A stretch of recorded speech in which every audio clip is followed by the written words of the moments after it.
Rule number 1 in singles. The server changes from one player to the other every time 5 points are scored, except when the score becomes tied 20-20. At this time, the serve changes and continues to change after each point until one player scores 2 consecutive points, thus winning the game. Rule number 2 in singles.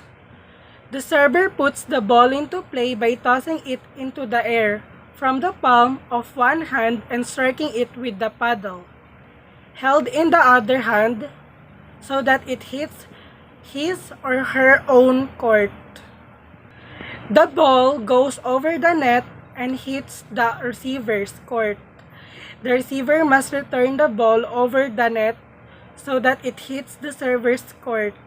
Play continues until one player fails to make a legal return. The opponent then scores a point. Rule number 3 in singles.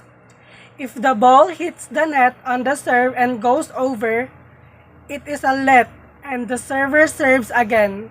However, if the second serve is a let, the player loses the point.